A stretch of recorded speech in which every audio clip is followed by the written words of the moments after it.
Bonjour à tous, c'est Jenny Garden, je suis médium énergéticienne et en ce sens, je canalise l'âme de votre flamme jumelle quand vous êtes en parcours, mais aussi votre propre âme si un jour vous avez envie de tester un petit peu l'expérience.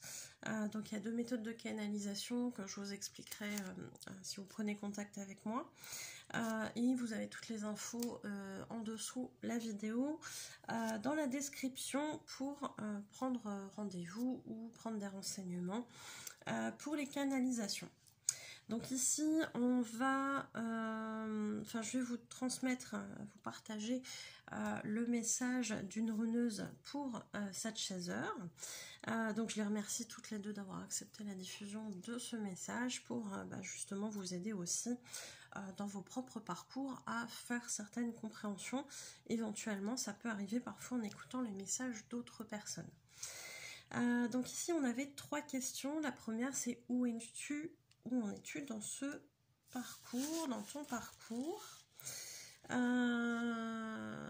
là je suis partie, la runeuse a pris le contre-pied de d'habitude. Donc là on a le message libre en premier. Allez, je vais vous lire ça. Je suis irritée par tes comportements dans la matière. Je ressens tes attentes et cela est très culpabilisant pour moi qui n'ai pas prête à recevoir ton amour ou à t'en donner. C'est souffrant pour moi, c'est souffrant pour toi aussi. J'ai besoin que tu lâches tes attentes envers moi pour pouvoir avancer aussi. Je suis désolée d'en être arrivée à te rejeter plus sèchement que les fois précédentes, mais ressentir cette souffrance de tes attentes envers moi est devenu littéralement insupportable. J'ai essayé d'être plus douce, mais cela n'a pas fonctionné. S'il te plaît, j'ai besoin que tu vives pour toi, afin de me laisser l'espace d'avancer et de me guérir, car je ne peux pas le faire tant que la situation est ainsi. Sache que c'est très difficile pour moi, en tant qu'âme, mais aussi en tant qu'être humain. Je ressens beaucoup de culpabilité et je déteste ressentir cela. J'ai vraiment besoin que tu m'aides, que tu me fasses de la place en te détachant encore un peu plus de notre lien. Tu sais bien que ce n'est que temporaire. J'en ai besoin pour avancer et pour ressentir le manque de toi. Je mettrai plus de temps que toi à ressentir ce manque. Alors sois patiente et n'interviens pas, sauf si ton âme t'y pousse. N'interromps pas mon processus de guérison et de compréhension, s'il te plaît. Je t'en remercie énormément pour nous deux. Prends soin de toi et sois encore un peu patiente. Merci. Alors, je sais que ça peut être compliqué d'entendre ces choses-là, même si ça ne vient pas forcément de votre runner ou de votre runneuse. Mais c'est des choses qui reviennent souvent en canalisation, effectivement. C'est-à-dire que le chaser, il est beaucoup dans le contrôle. Et je sais à quel point on peut l'être. Tout ce contrôle de l'extérieur, l'avancée de l'autre, des fois qu'on pourrait donner un petit coup de main pour que l'autre avance plus vite, etc. On y pense tous en tant que chaser et c'est normal puisque ça fait partie de nos dysfonctionnements. Après on comprend que en fait ça sert à rien et qu'on doit travailler sur nous, sur nos propres blessures, sur notre propre guérison et effectivement c'est beaucoup mieux dans ce sens-là. Et c'est vrai qu'en lâchant prise sur l'autre, sur l'avancée de l'autre, effectivement on lui laisse cet espace qui auparavant énergétiquement est occupé par toutes nos attentes en fait. Et le runner ou la runneuse a besoin effectivement de sentir ce vide énergétiquement parlant. Je ne dis pas que dans la matière il ne va pas le ressentir. Quand il y a une séparation, il va ressentir ce manque, cette distance. Mais le runner ou la runneuse est beaucoup plus dans le ressenti que nous. Donc tout ce qui est en lien avec la matière, je ne vais pas dire que ça ne l'impacte pas, mais il est plus, ou elle est plus dans le ressenti, dans l'énergie. Et effectivement, quand le chaser vraiment il coupe énergétiquement parlant, pas parce qu'il le veut, mais tout simplement parce qu'à un moment donné, il a compris qu'en fait, il devait se faire passer en priorité, et c'est là où c'est plus sain d'ailleurs, eh bien, il va couper. C'est-à-dire qu'énergétiquement, c'est chacun son truc à faire. Mon runner, ma runneuse a ça à faire, moi, chaser, j'ai ça à faire. Pour l'instant, on n'a pas besoin d'être en communication, puisque effectivement, quand l'un et l'autre interagissent, on a beaucoup plus de mal à s'occuper de soi.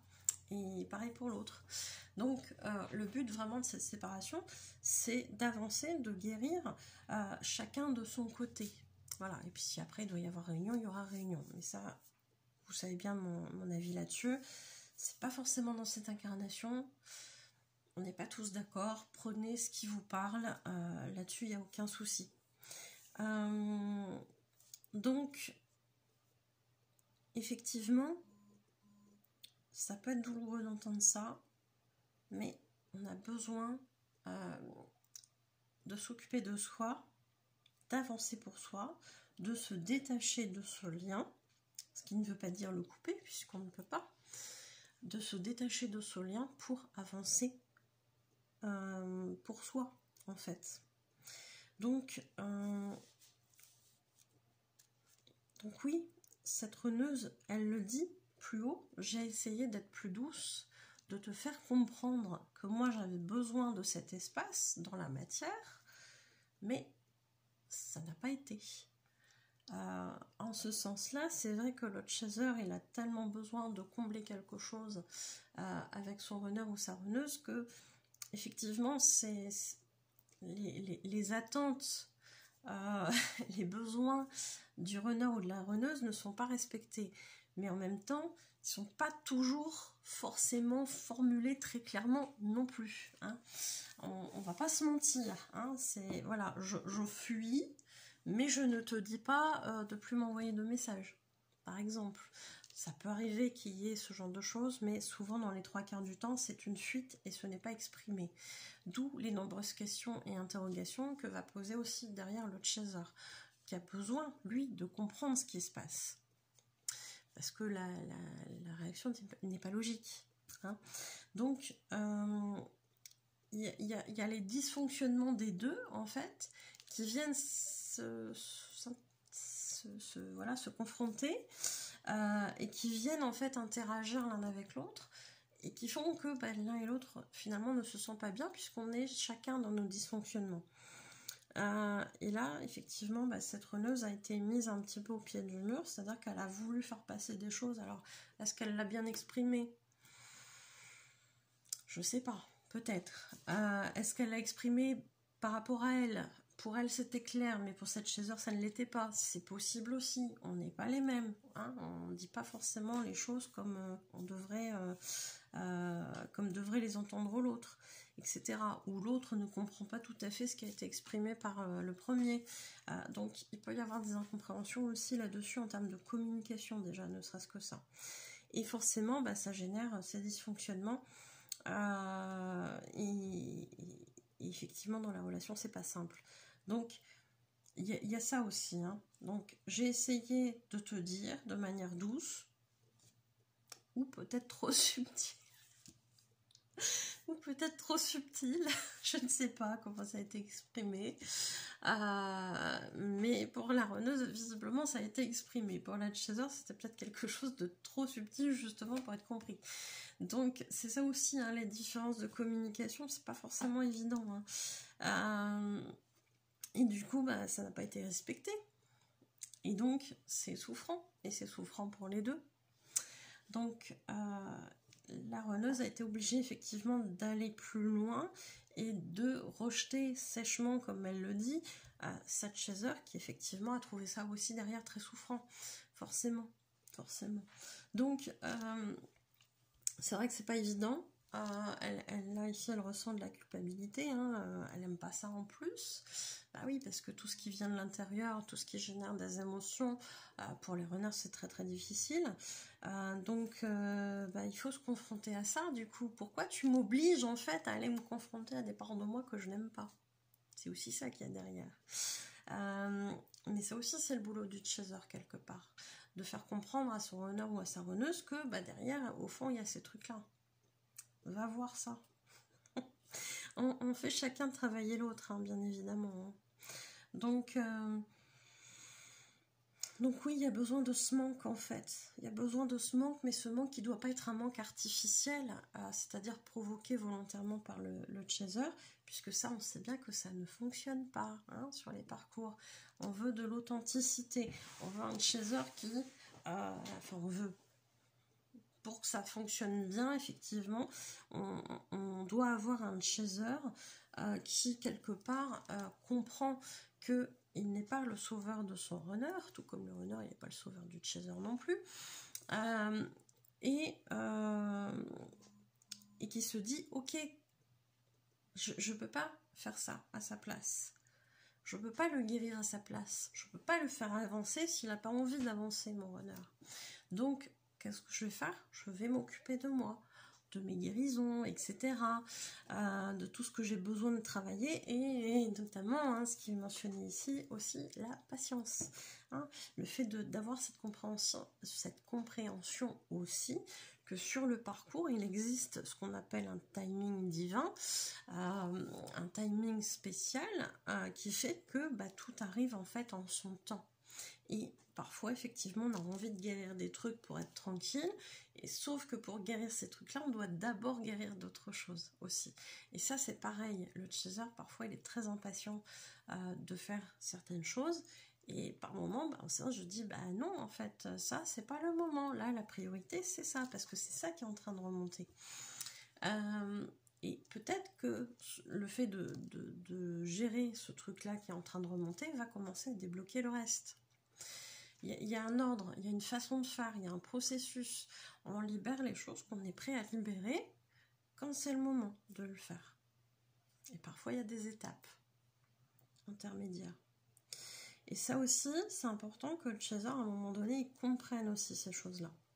Et c'est pas évident, parce que quand on est un chaser qui est beaucoup dans le contrôle, bah, se dire « Ah, ben là, j'ai pas de prise là-dessus », c'est pas simple. Donc ça aussi, c'est l'acceptation que les choses, elles se passent d'une certaine façon pour une raison. Parce que c'est juste comme ça. Alors, on va attaquer les questions. Donc la première, c'est où en es-tu dans ton parcours? Et oui, c'est ça, il y en avait 3. Et la runneuse répond, pour le moment je stagne un peu et c'est pour cela que j'ai besoin que tu lâches du lest. Donc on en rajoute une petite couche. Je t'en remercie. Je sais que tu m'écouteras et que tu essaieras, même si ce ne sera pas facile pour toi. Cela me permettra de continuer à faire des libérations émotionnelles pour faire mes guérisons. La prochaine étape est un tri dans mes relations. Donc effectivement, cette runneuse, comme tous les runners, va à un moment donné ressentir ce manque qui va lui permettre justement de travailler sur ses guérisons, parce que tant que l'espace énergétique est occupé par le chaser qui est là et qui veut que ça bouge, que ça avance, etc., bah forcément, il ne se passe rien. Hein, on est d'accord. Donc, le tri dans les relations, c'est quelque chose qui va arriver à la fois du côté du chaser et à la fois du côté du runner, puisque quand on évolue, bien évidemment, on ne reste pas forcément avec les mêmes personnes. Il y a des personnes qui vont peut-être rester encore à vos côtés, il y a des personnes qui vont quitter votre vie parce que bah, vous n'avez plus rien tout simplement à vous apporter. Hein. Voilà. Il y a des personnes que effectivement on va gentiment mettre de côté, hein, voilà, pour pas dire autre chose, parce qu'on s'est rendu compte que ces personnes-là n'étaient pas forcément très bienveillantes envers nous. Hein, donc, ou que ces personnes-là encourageaient notre côté toxique, dysfonctionnel, mais les dysfonctionnements c'est aussi toxique, hein. Donc ça c'est pareil, hein, des personnes qui vous encouragent à rester dans des choses qui sont toxiques pour vous. Par exemple, vous avez une addiction et vous allez souvent côtoyer des personnes qui ont la même addiction que vous. Bah, on s'entraîne, hein, on s'entraîne dans l'addiction. Hein. Bah, du coup, c'est pas bon pour soi. Et à ce moment-là, si vous voulez vraiment arrêter votre addiction, il va falloir aussi faire un tri dans vos relations, et notamment avec les personnes qui vous entraînent vers le bas. puisque on s'entraîne mutuellement. Vous voyez ce que je veux dire? Alors là, j'ai pris l'exemple d'une addiction parce que je trouve que c'est très parlant, mais on a le même système avec des personnes qui sont toujours dans le négatif et qui vous tirent toujours vers le bas. Vous allez les voir, il n'y a jamais rien qui va. Vous allez les voir, vous êtes bien. Vous ressortez de là, vous êtes complètement plombé. Voilà, hein, c'est des personnes qui ne sont pas bonnes pour vous. À vous, après, si vous voulez maintenir ces relations-là pour certaines raisons qui vous appartiennent, vous en avez le droit, mais à vous de changer en fait votre optique pour pas vous laisser plomber en fait par ces personnes. Parce que ça, quelque part, c'est aussi une autorisation qu'on donne aux autres, hein, de nous laisser plomber par les autres. Ça aussi, c'est une responsabilité qu'on a envers soi-même aussi, hein. Donc après, c'est à vous de voir. Il faut faire un tri ou il faut changer de comportement vis-à-vis de cette personne. Alors, deuxième question.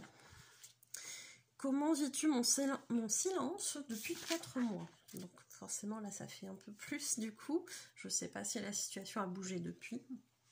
Mais en tout cas, c'était la question à l'époque. Je le vis plutôt bien. Car j'en ai besoin énergétiquement pour avancer. On remet une petite couchette, hein.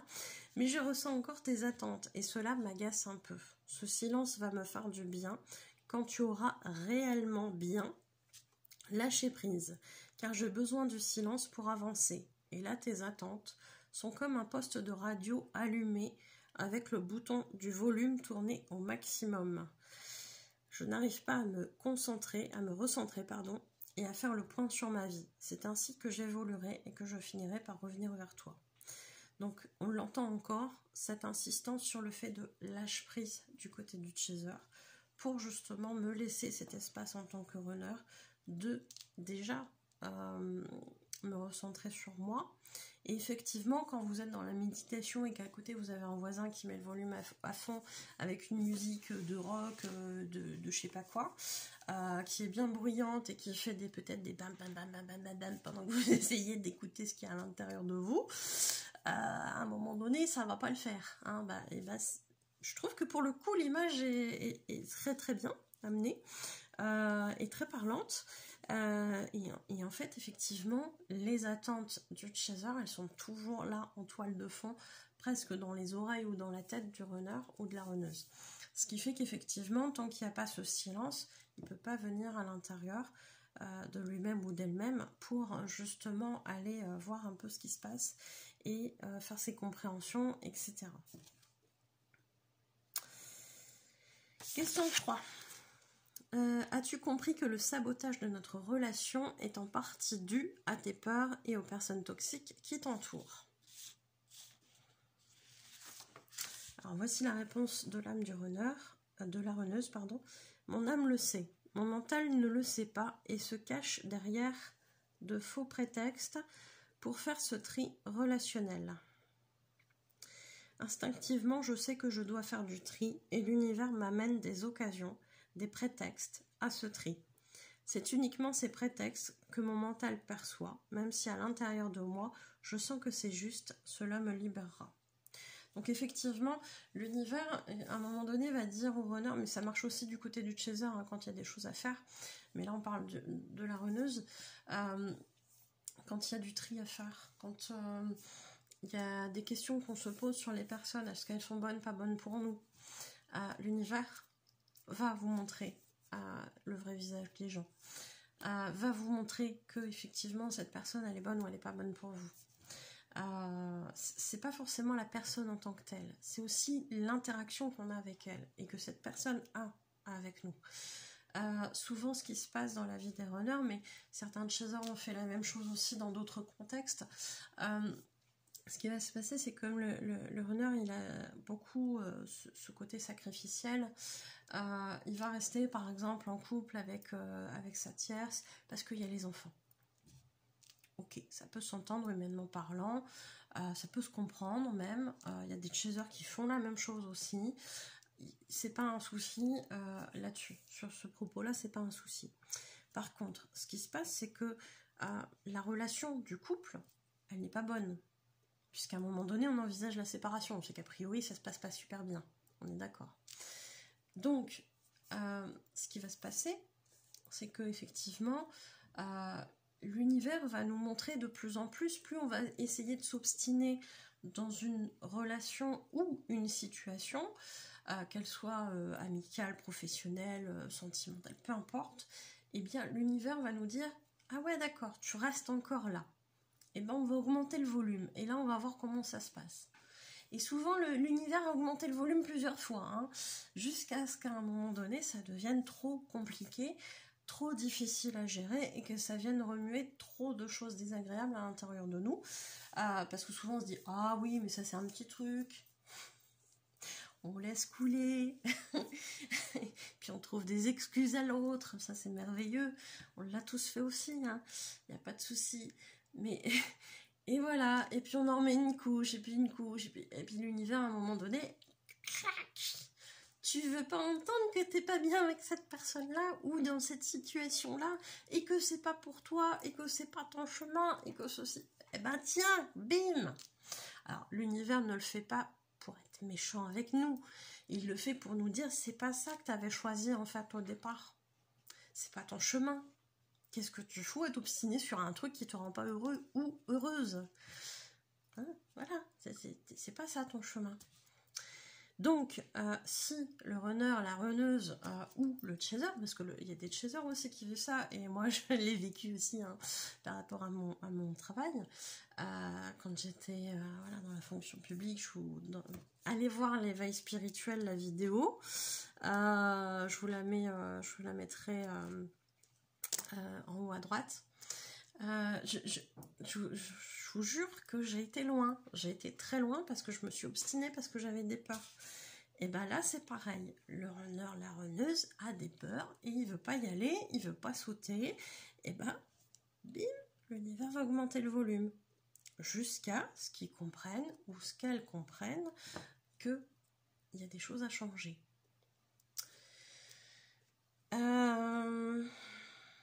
Donc oui, l'univers va vous montrer ces choses-là. Après, vous vous obstinez ou vous vous obstinez pas. À un moment donné, vous pouvez, oui, faire ce choix de rester en couple avec la personne qui vous a donné des enfants, même si ça se passe pas bien. Bien sûr que vous pouvez faire ça jusqu'à la fin de votre vie, parce qu'on ne sait jamais, même un enfant quand il a 40 ans, si vous divorcez, va être traumatisé. Vous pouvez vous trouver toutes les excuses de la Terre, vous pouvez vous trouver tous les prétextes de la Terre, ça ne changera pas que vous n'êtes pas heureux, et que si ça ne fait pas partie de votre chemin, l'univers va vous montrer que vous n'êtes pas à votre place, ou au bon endroit, ou avec la bonne personne, etc., etc. Et plus vous allez lutter, et plus vous allez souffrir. Encore une fois, ce n'est pas une punition, c'est juste qu'on vous dit ce n'est pas le bon chemin. Voilà, donc là c'est pareil, il va y avoir des occasions, peut-être que cette runneuse elle va se dire « Ah oui, mais non, finalement cette personne elle est gentille, ouais mais regarde là, même si elle m'a fait un coup terrible, qui m'a fait souffrir, à côté de ça elle est quand même venue me consoler, donc c'est une bonne personne. Ouais, t'as quand même mis dans la merdasse, t'as quand même fait du mal, mais ok, si tu veux reprendre un petit coup un peu plus tard de souffrance, pourquoi pas, mais arrêtez de trouver des excuses aux gens en fait. C'est ça le problème, c'est que souvent les chasers ou les runners ils sont trop empathiques et qui vont dire bah oui mais ceci, mais cela, mais machin, gna. Oui, mais elle est où ta limite en fait? Elle est où ta limite? Il est où le respect de toi-même, etc., etc. T'acceptes ça une fois, ok, ça peut arriver, il y a des choses qui peuvent arriver, mais si c'est 2 fois, 3 fois, 10 fois, 15 fois, tu vois bien que ça recommence à chaque fois et que t'en sors plus, à un moment donné il faut arrêter le massacre. Et ben là c'est la même chose, c'est la même chose, et plus vous allez vous entêter, plus vous allez souffrir. C'est QFD. Donc, bah, j'espère que ça vous aura aidé.